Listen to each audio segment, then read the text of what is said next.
Hello, everybody. Hello, welcome to Supercreativity, this year File Festival theme. We are here with Birk Schmithüsen and Robin Baumgarten and me, Fernando Velázquez. We three taking part of this edition of File, and we will talk a little bit about what we are doing, what we are showing. And so we have only 15 minutes for each of us. So shortly, each of us will present itself. So I give the word to Birk. Please, it's with you. Yes, thank you, Fernando, for the nice introduction. And it's a pleasure to be here. It's a pleasure to exhibit on File. Thank you very much for the whole team. So I'm a media artist. My name is Birk Schmithüsen. I'm from Leipzig, Germany, Alemania, or I'm currently living there and working, and also in Berlin. And I want to use this brief time to explain a little bit of my artistic work, like what is my artistic field that I'm working in, how's my artistic strategy, and how did I come to make the piece Speculative AI that I exhibit in File. And also, since it's a piece from 2019, so it's already 3 years old, I would like to show you some of the research that I'm continuing in the field. Okay, so my artistic approach is to make complex systems perceivable through audiovisual translation. So the last 4 years, I've been working intensively with machine learning and artificial intelligence. And yes, as I just said, like all these complex systems, it's very hard for humans to understand it and to really understand what's going on inside these technological black boxes. But I think it's important for civilization, for us to understand these technical tools that we use every day in everyday lives and that are really more and more shaping our social togetherness. And yeah, I think it's very important for us to understand how these tools work and what are their strengths, but also their problems. So I try to make the systems experienceable by audiovisual translation so that basically everybody also without a technological background is able to get a sense of how the systems behave. And also, of course, I'm interested as a visual artist, how I can use this to create beauty in the end or to use it as a visual tool. And besides my solo work as a media artist, I'm also the co-founder of the performance group Artis Mobilis, with which we do performances that also use a lot of new media. And there's not a lot of talking usually, but we work more with like body language, with movement, and there's also a lot of projection and sound design involved. I'll come back to this later. Okay, so let's just dive in. So I will start with a history, with a historic overview, how I came to the work Speculative AI File. This year I'm showing the second experiment of this series that is called Conversation.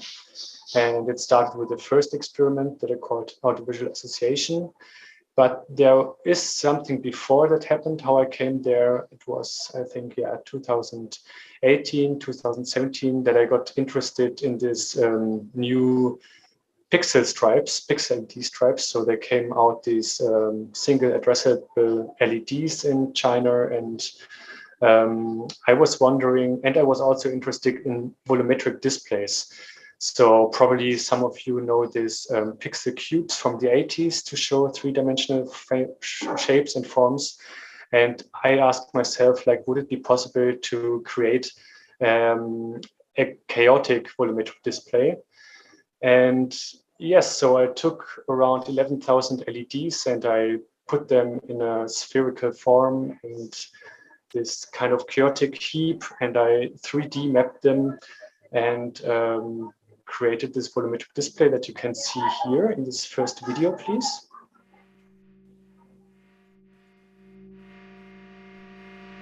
So this was the very first prototype And you see these two balls dancing within this sphere. It's a simple algorithm that makes them dance.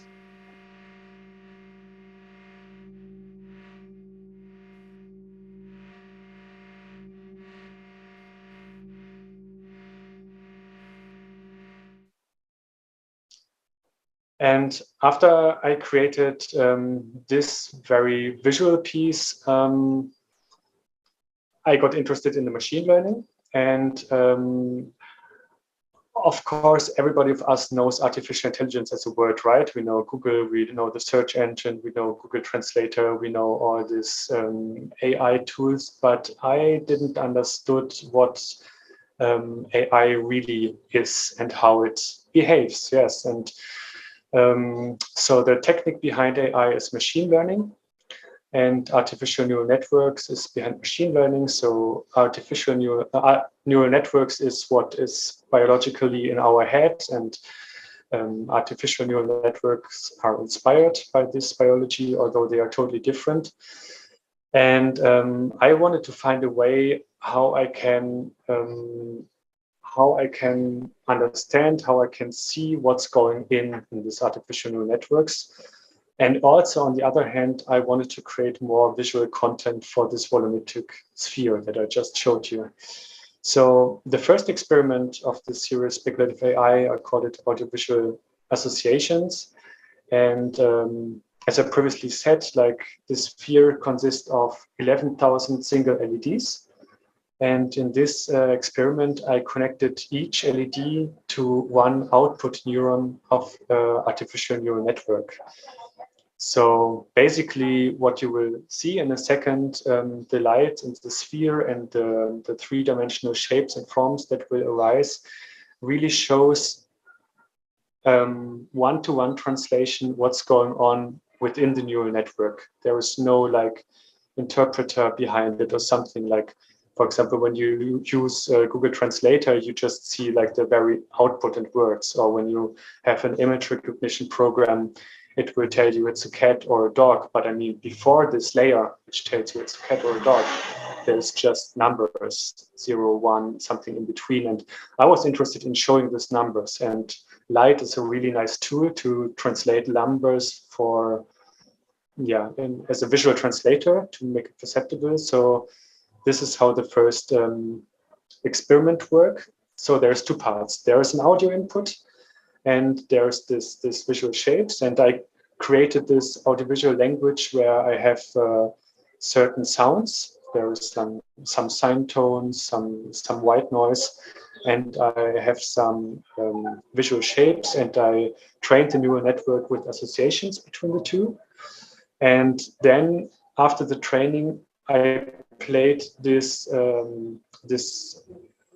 neural network some different sounds, and it was really interesting what was coming up. It was a mixture between what I trained it, but there was also some unexpected things.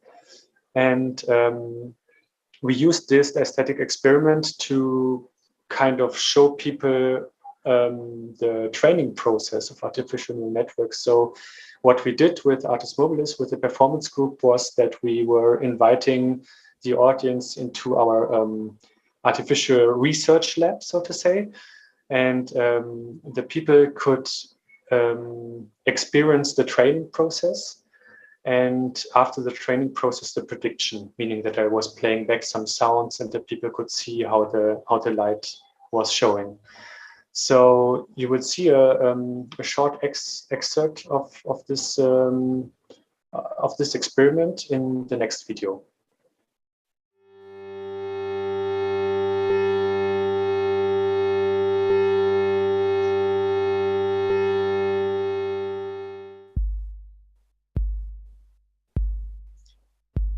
So this is like the training data. This is the associations. Training process finish.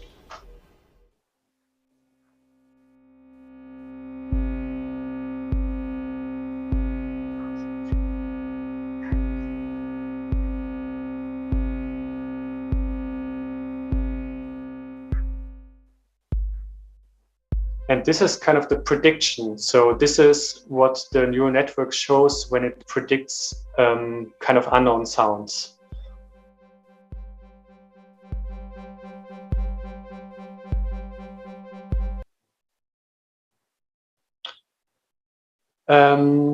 Yes, and after this first experiment of the Speculative AI series, I was interested what would happen if I would take two AIs, two independent machine learning systems, and both of them would communicate with each other. Like, would there come up some creativity between these two systems?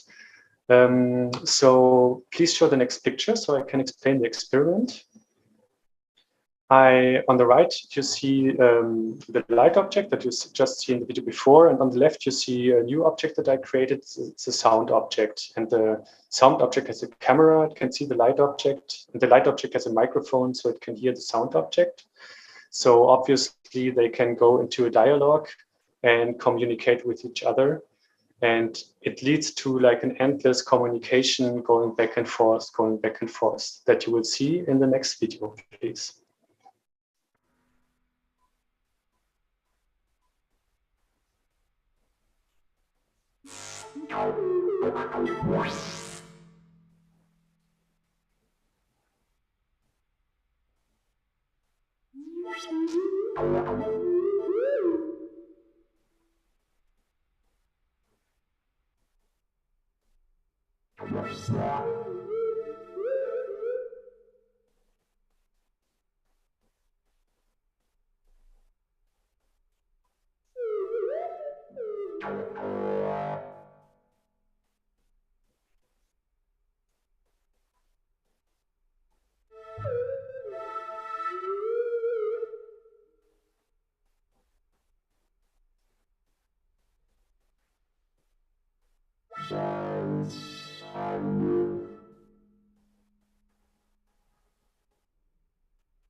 Okay, you can cut the video here because I think I'm running out of time, and I have, so this is what I exhibit at File. This is the piece with these two objects that are communicating with each other. And at this point, I was basically digging into the technique behind AI and machine learning.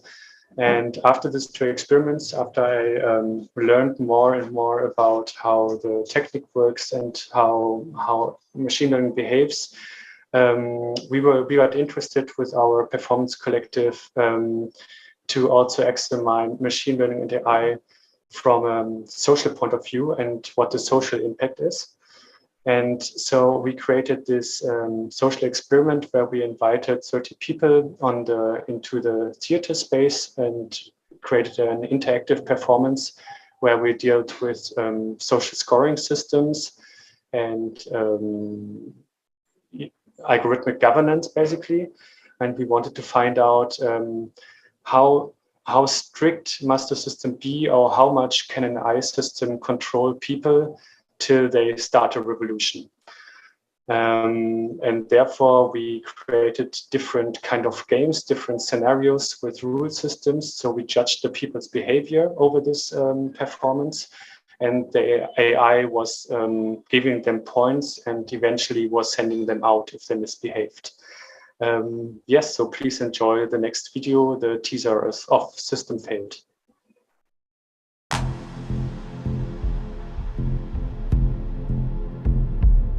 If you happen to meet someone along your way, the conversation will be recorded.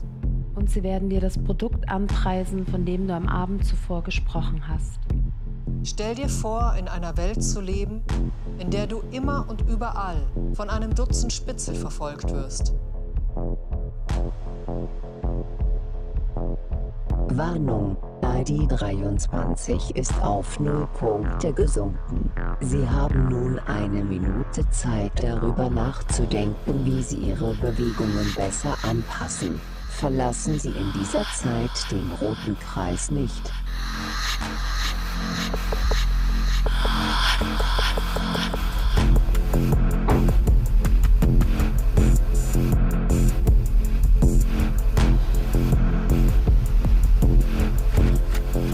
Welcome.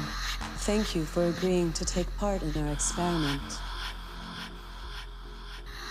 Yeah, so this is the most recent piece of our performance group, and now we just did some more research, and this is the last thing that I want to present because it directly connects to the work Speculative AI, where I translated from sound to light and from light to sound. And we used exactly the same technique now to translate from movement to sound, actually.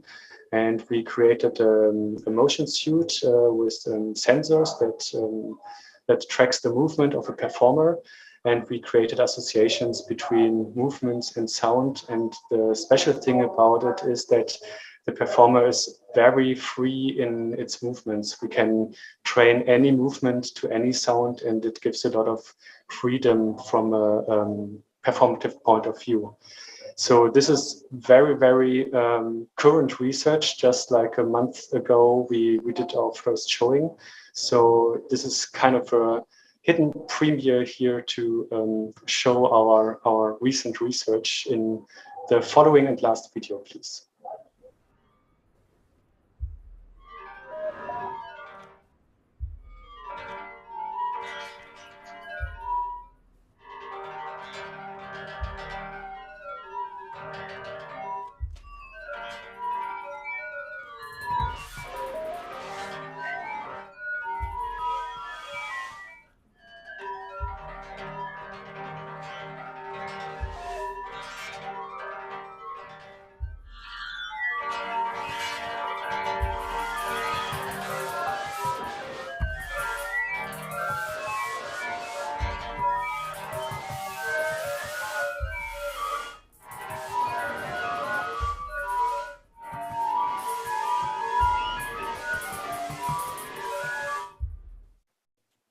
So what you've just seen is like the first showing of the research. It's not an actual piece. And we hope to make a performative show out of this in the next year, in 2023. So hopefully you will see some more of this stuff in the next coming years. Thank you so much. And I think I hand back to Fernando. Thank you, Birk. Quite inspiring presentation, a lot of questions, but let's continue with Robin and then leave the public to do the questions. Robin, it's with you. All right. Hello, everyone. I'm Robin Baumgarten, and I'm an installation artist based in Berlin. And I have only fairly recently come from the video games scene or video games background. And I'll go a little bit into that, and it'll also explain the background of my works a little bit. And I prepared a presentation that I'm going to load in a minute that'll show you a bit of my two recent works and also go a bit into the design and like experimentation methodology that I'm using. So I'm going to load this now.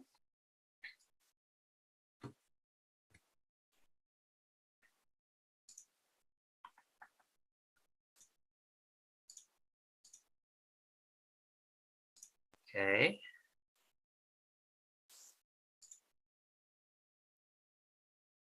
All right. So so I'm gonna talk a bit about my art and methodology, and here that is me. I I have a background in computer science and a bit of AI, and used to do mobile games, and so this is a very technical background with a bit of UX, so user experience from the game side thrown in, and that informs kind of my work a lot, which explains a bit how I approach my art, and that's gonna be the second part of this talk. And after I did my work in mobile games, I used to do experimental games. So that are games, video games that use some kind of physical component. For example, like an Arduino-based little computer or some strange dials or even a knife or something. And one of the objects that came out of it is a Line Wobbler, which is a one-dimensional video game that I built. And it is a very simple little game. It's a game running only on one LED strip. Actually, a similar LED strip that Birk uses in his experiments. And it acts as a display, but it only has 1 pixel width. And I decided to make a video game entirely on this LED strip. And it uses a metal spring as a joystick, so it can bend backwards and forwards. But usually when I show it, I don't have any instructions up on screen. So you kind of need to figure out the interactivity by yourself. And I show a video of how this kind of looks like. So this is from the last file in 2019, where I had the installation up, and this is, I think, the opening night. So people are not familiar with the work, and you can kind of see different ways of interacting and learning. Some people get it already, and some people have no clue what's going on. Quite interesting to see the difference. They can see there, like this guy on the left, he's already good. He has like, you control the green light, and you want to reach the end of the screen. There's quite a lively discussion going on.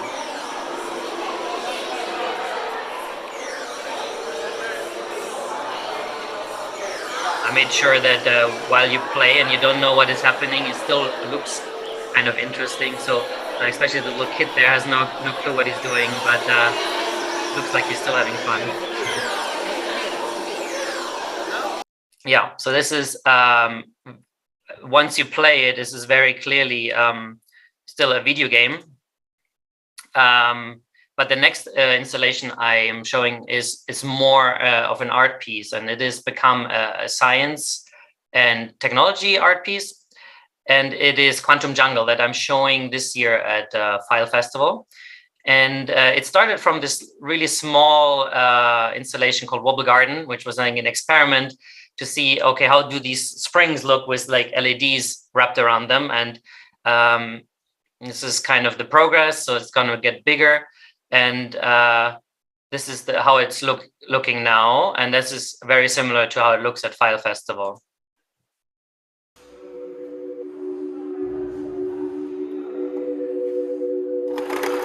So these are interactive metal springs, and each of them can control the installation and what happens in the animation. And in this particular version, I have a quantum physics simulation running in the background. So this was a collaboration with a university, and the university provided the code. And what happens here is basically you create a quantum particle by touching the springs like this. And then you see this expanding cloud that is showing how the quantum particle moves, but you don't really observe it directly. Therefore, it is like a probability distribution. And when you touch it again, you observe the particle. It's a bit like opening Schrödinger's box, if you heard of that thought experiment with the cat. And you see if it's dead or alive, and here you see how the particle, where the particle is.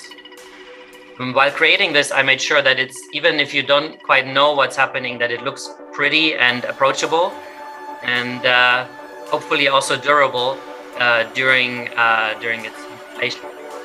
And I'm going to also talk a bit about this aspect of durability in a little bit. All right. So here is basically how I approach my designs and my experiments.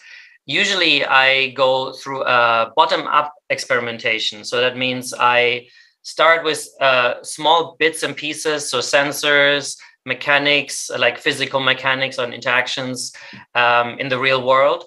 And I try to explore that mechanic. So for example, for me, what has worked really well is using metal springs. That is what I've been using for a couple of years now as my interactive method of choice. And I really like how it works. So I started with small springs and I explore the medium, see, okay, how do different size springs react? And once I find something that works, I refine it and go from exploration to refinement to kind of see, okay, what can I do with this?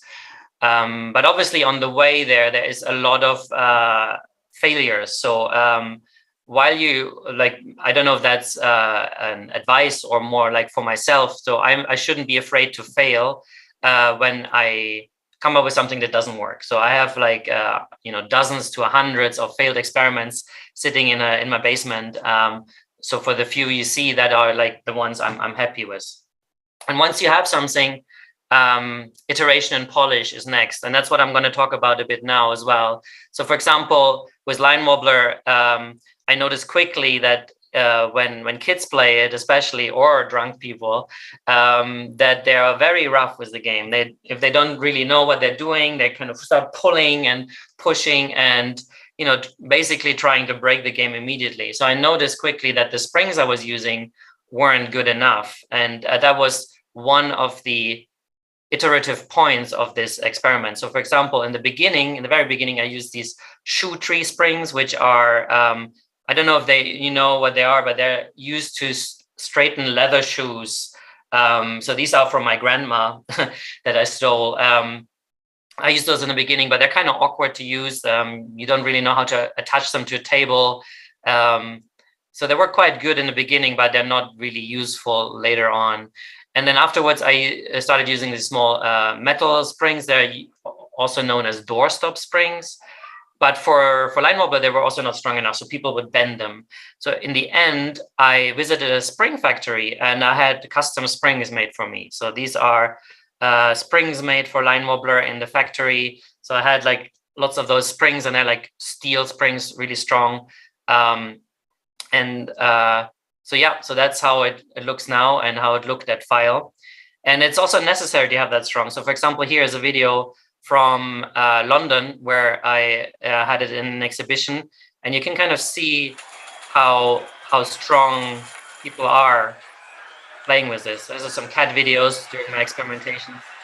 That was a crowd pleaser. And here you can see the game being played, and observe the kids in the front. They're not soft with the equipment.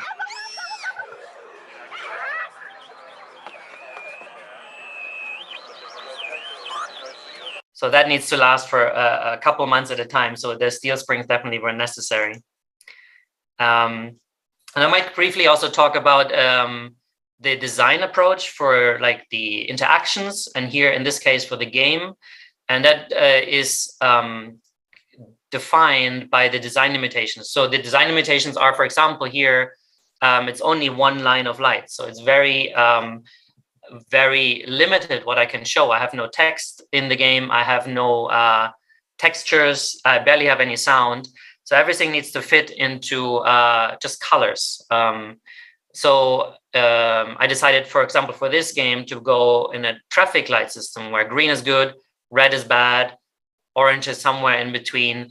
And these kind of design decisions are often determined by what medium you use. And I find those quite interesting. And in fact, maybe that's the most enjoyable part for me about making these things, is kind of playing around with these design limitations and figuring out what is in there, where's the fun, where is the interactivity. And this is what drives me to do my art. Maybe briefly about Quantum Jungle as well. As I said, it started in the small experiment with just a few springs. Here's a video of the first day where I experimented it. So I just screwed these springs into a wooden block, and I draped this LED strip in between, and it already looks kind of cool. So if you see, you can see these little discs in between the springs. These are piezo sensors, so it's like a very hacky way of getting the wobble information of where I wobble a spring. So this is like a little football game I built. And I was quite happy with this, and I really like how the reflections look. So that made me decide to go forward and build bigger versions of this. So this is the current version now, is like banana for scale, and it's yeah, maybe a bit too big already. Here's the backside of it. It's laser cut. It looks quite organic, but it is more of an accident and a little design playful choice. Here's me working on it in a small makerspace, communal workspace, and it's really fun to share ideas working in these shared spaces. So that has been a huge success for me as well, because you learn a lot of new information while you do these things. And this is from 3 days ago. So this is the setup at File Festival. You can see I needed a massive crate now to ship those things. With line wobblers, what's much easier, I could just put it in my suitcase. So logistics problems are now my daily life as well. But it's also fun. And you can see the setup, how these things are mounted. And none of these things I knew from before, right? So I needed to learn how to do all of those things basically for this project. And it's quite interesting for me as well as a learning experience. And that's basically what I have to say. What is next for me is I want to experiment a bit more with these springs. So the most recent project I've been working on is a spherical version of the same thing. So it's called Wobble Sphere. Since I have a one-dimensional game and a two-dimensional quantum jungle, the next dimension is 3. After that, it will be a bit tricky, but for now, this is my current experiment. But I have a few other ideas that I'm going to explore. But I want to explore more mechanics in a deeper way.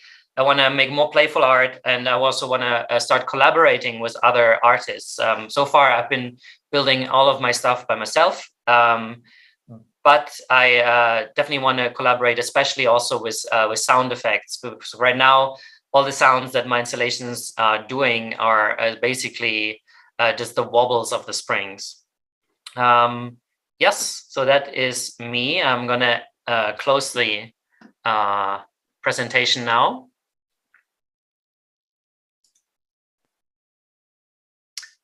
All right, and I think it's back to Fernando.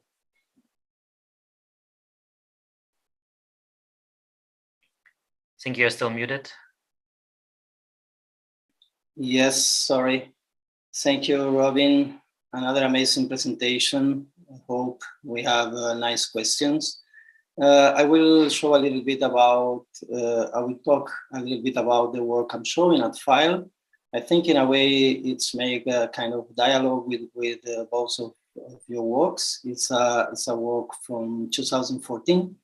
When the LED stripes were there, we're starting to go everywhere. But I decided to work at that time with neon. More, I'm Fernando Velázquez. I'm an artist living in Brazil. And my background is more what used to be called fine art. I started to doing art in 85, 86. I studied architecture, fine arts, and music for some years in Uruguay, where I am from. And then I didn't finish any of that career. And then when I moved to Brazil in 97, I decided to study again, and I get a degree in multimedia design from Senac. And from some point of my career, I started work in 2000 with video, and then moved to digital art and new media and etc. I've been working with AI too in the last work, and I think we three are in the same in a way discussing the same stuff. What is this world we are living in? What kind of human being we need to be to be alive and to be critic in this changing world. That work from 2014 is called it's from a series that is called Mindscapes. I would share my screen. I think is this one. Let's see, yep.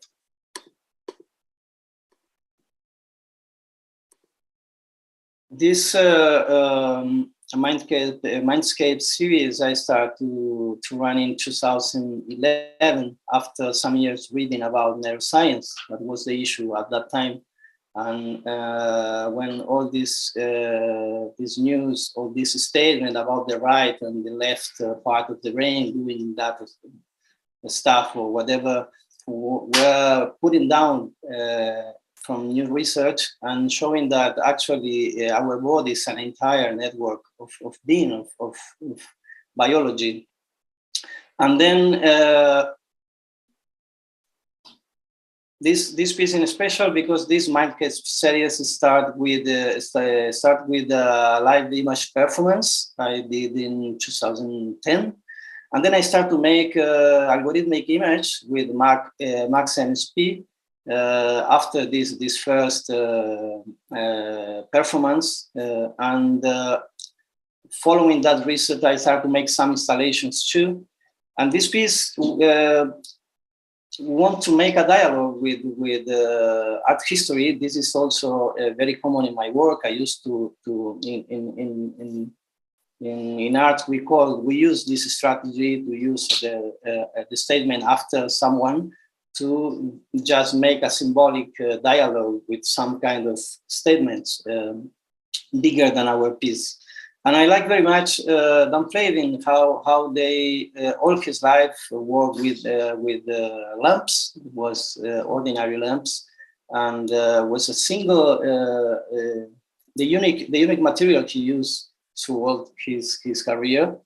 And this what his work represents in this the materialization of art, how art was going out the walls and taking the space, the quality of the space, changing with the passing of people. And what I used to work with gas, with fire, with electricity, and with glass. Even there were stripes at that times. I remember, I'm not sure, but I remember that the stripes we had at that time were in a tubes that we are not 360. They have an aluminium part, and I wanted this 360 views, and it's very material. So we have gas, we have the fire and the electricity in a way to discuss what was happening at that moment in this relation that we used to call between nature and culture, between human and machine.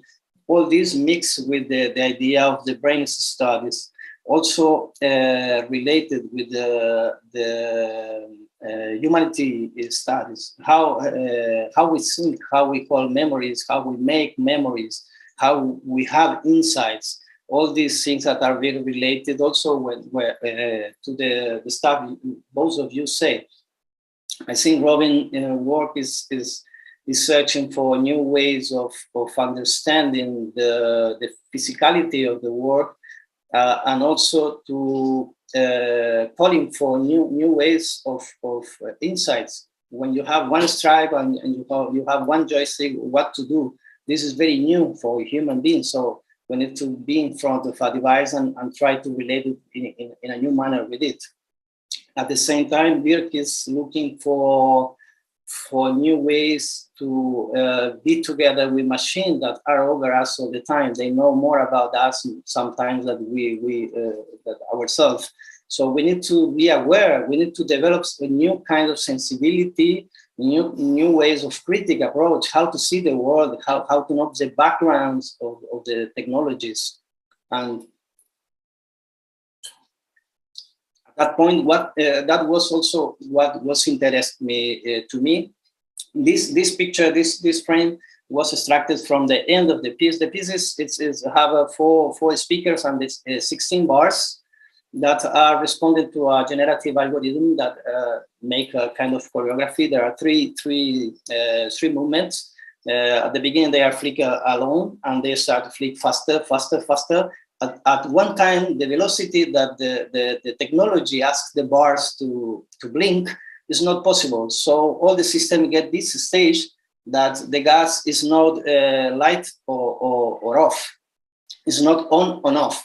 So if we think that this is material and what is materiality and what is trying to control is the technology, we see a turning point there. Something is happening that is not predicted, as happened when Birk started to work with these GAN networks. At some points, we can know what is going on there. No?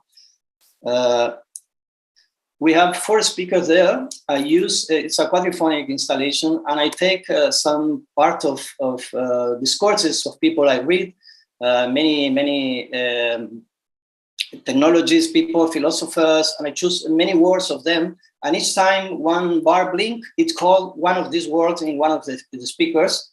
So at the beginning, when the bar are blinking slowly, you can kind of make a discourse by yourself. You can mix the words and trying to make you can make an interpretation using your own memory about what is going on. The second movement is that, so all the bars blink together, like going to the third movement, that it's a movement where the bars are reproducing a video. At this moment, it's you have a mix of music and this kind of disconnected discourse, because each time the bars are going faster, you can understand what is going on in the speakers. So it's a kind of a schizophrenic discourse. And all of that happening with this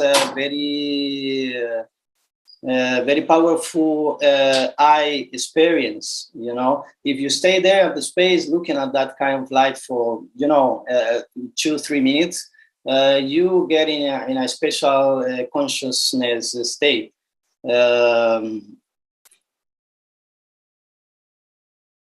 This is the beginning, so there are the going faster, and so the words start to be kind of schizophrenic.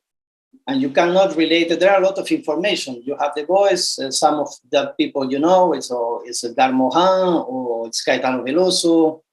You understand the word because it's in your language, some not, because it's not in your language. So you start to make like a film in your head.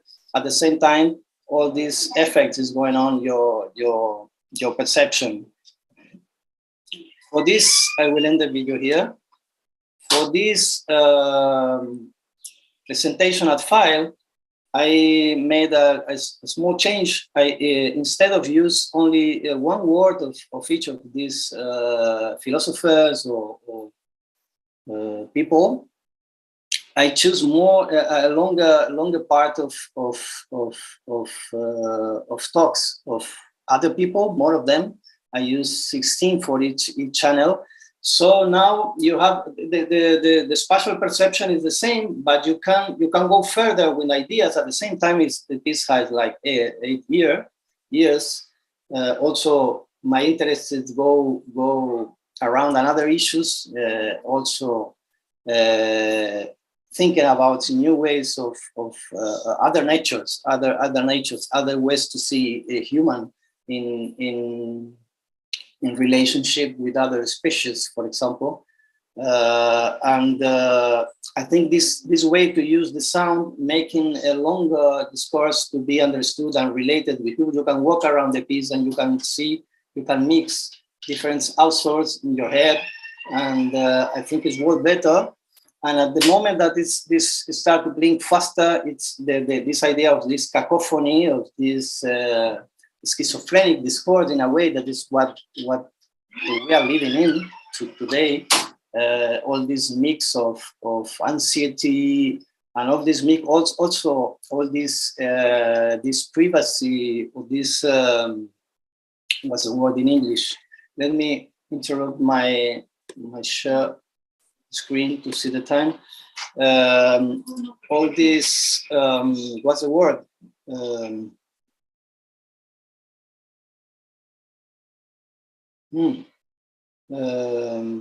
Forget. Anyway, it's not anxiety. It's in English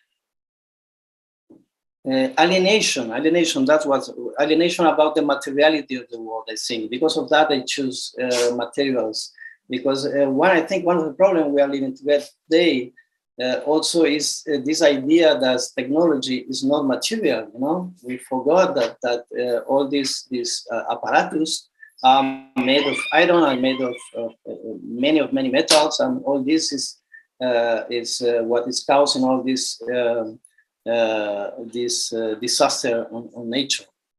So I will finish right now. I will open for the questions. There's one question to Birk. Birk. Oh no, this. Okay. Birk, what do you use as training data to train the weights of the neural networks? Yes, thanks for that question. Maybe before I answer that one, there was somebody offering help, a stage light technician living in Berlin. I really appreciate this, so it would be super great if you could send me an email. I missed to put my contacts as my presentation, but you see my name here and you will definitely find it on the searching engine of your choice, and you will find my email contact or GitHub. So I would be super happy if you could just reach me out via email, and I will definitely come back to you. So thanks for your offer. And yes, to the questions. So what is the training data that I use? It's basically associations between light shapes and sounds. So I basically created 4 associations that I use as training data. It's 4 different sounds. It's different drony sounds, a white noise sound. And then I created 3-dimensional shapes within this volumetric display. And yeah, that's basically it, so to say. So to put it more technical, the sound gets analyzed with a FFT analysis. So I have a 128-dimensional vector out of the sound for 44,100 slices per second. And then I have the 11,000 LEDs as an output. And as I told you in the beginning, like it's a volumetric display, so each LED knows the XYZ position, so I can compute 3-dimensional shapes. And this is how I create the training data. As an input, it's 128 dimensional long, and as the output, it's around about 11,000 dimensional long. And this is also what I showed at the end, because there we were working with movements to sound. It's basically the same network, and we have movement as an input, so more like a 48 dimensional vector, and the output some parameters for sound synthesis like 32. It's getting really technical and nerdy at this moment, so please continue asking and I can continue answering, but it's probably not so interesting for everybody, so I stop it here at this moment. It's a really nice question, and all the system run in real time, so you can also talk about the processors you are using. Oh yeah, that's maybe interesting. You're right. So, or also about the software behind it. So it's actually based on Google's TensorFlow, as everything nowadays in AI. But I choose to use the most simplistic and basic neural network existing. So it's just a feed-forward neural network with one hidden layer, an input and an output layer. So it's really something that was already invented, I think, in the 80s, but these days the computer power was not high enough. But it's not something fancy like a GAN or something that most artists use nowadays. It's really the most simplistic idea of machine learning, of artificial neural networks. And yeah, it's implemented in TensorFlow, it's wrapped in Python, and it's now running on NVIDIA Jetson TX1 and TX2 kits in this piece. And as Fernando says, that's really nice because it's working in real time with a high frame rate. So yeah, as you saw in the last video, it's really usable for any translation from any media to any other media. And to put this on a meta level, I think this is really nice for us digital artists, so to say, because since we are mostly dealing with 1 and zeros, we don't have to hustle so much anymore about which material we want to use. So I can from one day of the other decide, today I want to work with movements, next day I want to work with sound or with light or with mechanics or with whatever. Because if I translate it back to the digital world, it's basically all the same kind of. And this also leads back a little bit and references to what Fernando says, because on the one hand, in the digital world, it's all the same. But if we materialize it in the real world, of course, it's super different, and it's a big choice what kind of material we use. But what was really also incredible about your work is the visualization part. Because if we think all the work that the neuroscientists are having to look inside the brain, what you are doing is visualizing just what the computer is doing. And this is one of the problem of this kind of algorithm. At some point, you can't know what they are doing. And the way you are using, you are visualizing this data can help, to debug and to see routes for this kind of process. This kind of algorithms are start to doing by themselves in a way. Robin, I want to make a question for you. I think that in the same way that Birk, your work is very interesting in pushing the way we feel and we live the real world.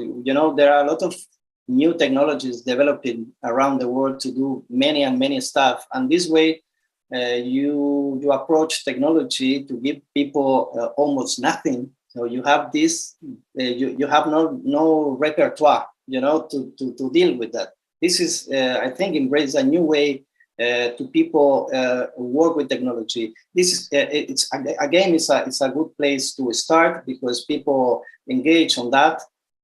But we can think in many ways, to use this kind of challenge for people to relate with technology without knowing for what this technology it was designed for. What do you think about the future of your work? How this kind of view can go around other areas or making another kind of challenge of scale, I don't know, or also if you can talk about how do you see specifically this part of the design, this part of the interactivity with people? Well, it's a quite a wide question, but I might say that what inspired me to start also was exactly maybe going away a bit from the current state of technology, because well, what everyone interacts with these days are touch screens, right? So it's like basically just a smooth screen with no feedback, no tactility. VR is the same, where you just grope into nothing and nothing pushes back, at least yet. I didn't like this as a concept. So I wanted to have people something that they could feel that maybe pushes back, that is tactile. And that was my starting point in using physical objects that are sensitive to you, but also push back in a certain way. And that led me to kind of explore the current state of technology, like to see what is possible to use. And in the end, actually now with maybe slightly ironically with Quantum Jungle, I do use the same technology as touch screens. So it's capacitive touch in the springs, but it is much more tactile, much more maybe noisy and imprecise. But I think that's exactly kind of what I want. I want to have this kind of rough, more natural interaction, not the pinpoint precision touchscreen that most other utilitarian devices are using. So that's kind of my approach. So I want to break away from this kind of smoothness. Thank you. Maybe the way for make machines and human more connected is that middle way path. Because I think that most AI and the industrial AI, it's very pragmatic. You use data and as a source, but as a dead source. Only statistic, and we know that, for example, creativity will be never a statistic. Is the insight is something that happens you don't know when it will happen. So we need to teach machines also to understand people in that way. You know, we have a last question. It's addressed for anybody of us, but I leave with you whatever the one of you that wanna answer. How do you see that the use of AI by artists can positively or negatively contribute to what big techs intend to do with AI in the near future? Yeah, maybe I would start to answer to this. I think that art these days takes a really important role in yes, kind of giving a critical perspective on how AI is used in society, or at least I hope that art will play a big role in this. And I think it has two sides. So on the one hand, everybody who digs a little bit into this field know about the bias in the training data. So it's the normal example, like for the most of the algorithms are written by a white male persons, and most of the training data are also white male and less female and less Afro-American black people. So there is a bias in the training data from the beginning on, and there were a lot of great artworks that showed out this problem. I think one to name is Caroline Sinders, for example. She founded this feminist data set that she collects since 2017 already, I guess. And she raised a lot of awareness of this problem. I mean, now there's also a Netflix documentation about it, so it's getting more and more aware to people. But I think from this perspective, art takes the role to create awareness for problems using AI in society. And on the other hand, I personally think that AI is used for a lot of things where we shouldn't use AI, actually, because it's kind of this everything solving toolkit, or it is, yeah, AI is a buzzword nowadays, and it's just cool to say I use AI, and in a lot of contexts, it's not really usable. But I think there's still a lot of potential in AI that could be used for a better future. And I think we need artists for this to propose ideas and alternatives how we can use AI in yeah, for the to give for the commons.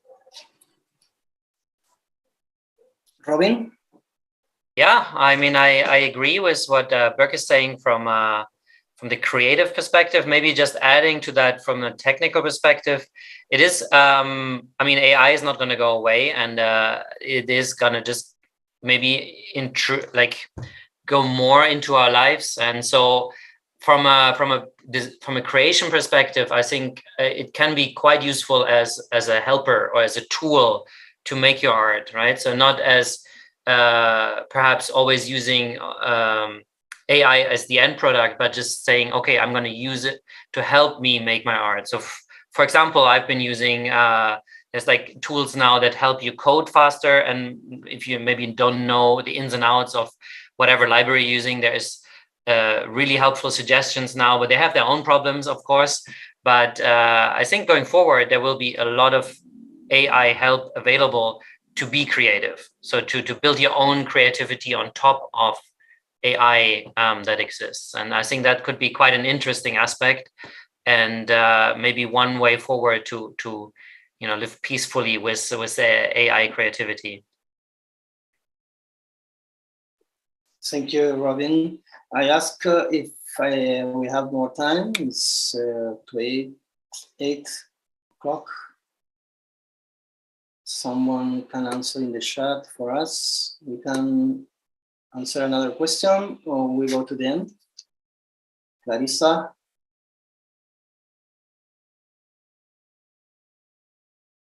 Okay. So, Birk and Robin, thank you very much for dividing your work with us tonight. It was a pleasure to talk with you. All these issues, for sure, we can talk around and around from hours. Hope that people in the audience like the presentations. Thank you again to Files. Thank you to Paula and Ricardo and all the staff for having us here this year. And see you soon. Thank you, Fernando, for the nice moderation. Thank you, Paula. Thank you, everybody.